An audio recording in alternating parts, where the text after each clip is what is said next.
E MXRF11, se você tem esse fundinho e quer saber tudo sobre ele, fica aqui que ele é especialmente para você esse vídeo. Já vou falando, dividendos do fundo aumentou e a tendência é começar a aumentar ainda mais. Agora, antes da gente continuar com esse vídeo, eu já vou convidar você, se inscreve no canal e comenta aqui pra gente quantas cotas que vocês têm do MXRF11 e também o seu preço médio, porque o preço médio é extremamente importante, principalmente em fundos imobiliários. Agora vamos começar com esse vídeo aqui pela parte boa, que são os dividendos. Os dividendos do MXRF11 vinha se mantendo aqui ó, na casa de 9 centavos, né? A gente achou inclusive que ia abaixar para a casa de 8 centavos. Só que o que aconteceu foi que nesse mês de abril ele pagou 10 centavos por cota, mantendo seu dividendo ali acima de 1%. Cara, esse fundo aqui, ele é aquele fundo que todo mundo começa por ele, porque acha que é um bom fundo imobiliário e está correto, porque o fundo sempre consegue manter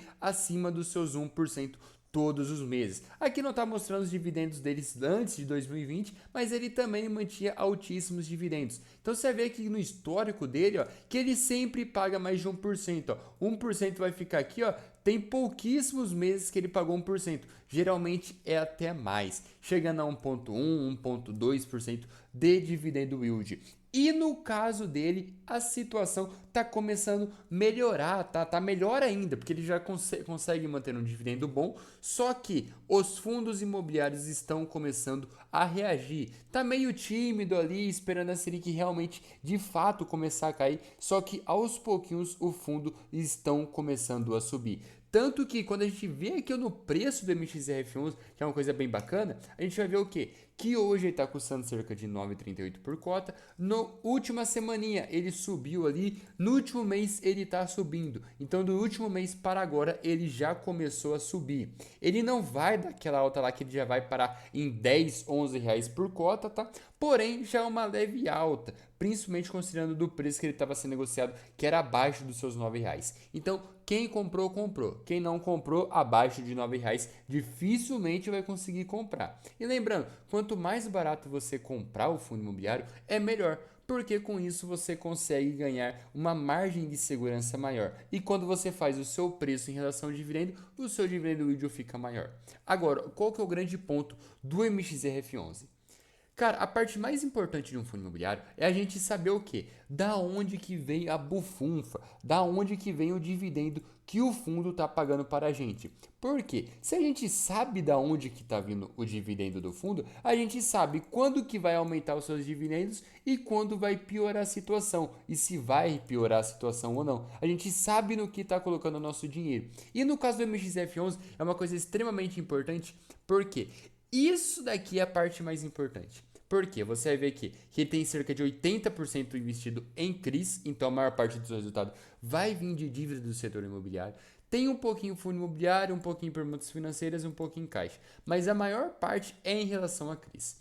E o que esses são esses CRIs? O CRI é basicamente uma dívida. E como que funciona uma dívida para você que não sabe, tá? Basicamente, a dívida você vai pegar e emprestar o seu dinheiro ali para uma determinada pessoa e a pessoa ela vai te pagar. Geralmente ela vai fazer o quê? Ela vai te pagar o dinheirinho ali que ela te deve, mais uma correção monetária, tá? Geralmente atrelada ou ao CDI, ou ao IPCA, ou ao IGPM, e no caso do MXF11, a maior parte é atrelada ao IPCA e também a maior parte é atrelada ao INCC.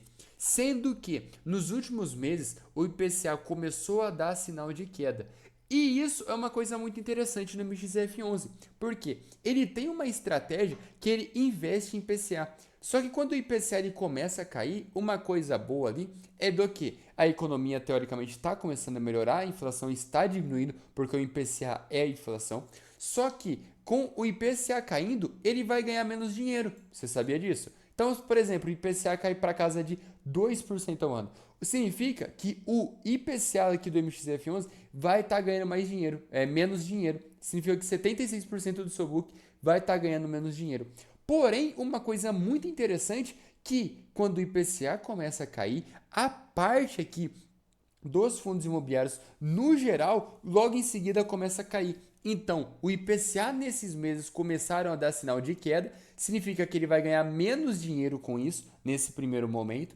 mantendo ali provavelmente o dividendo que ele já está pagando. Porém, nos próximos meses, se o IPCA continuar caindo, a gente já vai ver uma diminuição no CDI e com isso o aumento do preço do MXF11. Então, se você pegar, tá comprando ele, por exemplo, na casa dos seus R$ 9 que nele estava sendo negociado, daqui 1 ou 2 meses você vê o IPCA caindo, o CDI caindo, pode ter certeza que ele vai parar ali na casa dos seus 10, 11 reais ali de novo, que é o preço que historicamente ele é sempre negociado. Então, isso é ao mesmo tempo bom para o MXF11 e ao mesmo tempo ruim. Então, é aquela estratégia assim que você consegue minimizar independente do resultado. Ah, o IPCA começou a subir, o preço da cota dele vai cair, porém os seus dividendos vão subir. Se o IPCA começa a subir muito, o que vai acontecer? Ele vai ganhar mais dinheiro, porém o preço dele vai estar caindo. Com isso, ele vai começar a pagar na casa de 11, 12, 13 centavos por cota. Então é uma estratégia extremamente interessante. Então por isso que todo mundo que começa a investir, e a maioria das vezes começa pelo MXF11, nem tem a ideia desse tipo de estratégia, que pode ser muito, mas muito interessante, porque uma acaba minimizando o impacto da outra. Então é isso aí. Esse vídeo já vai ficando por aqui. Não se esqueça de se inscrever e até a próxima.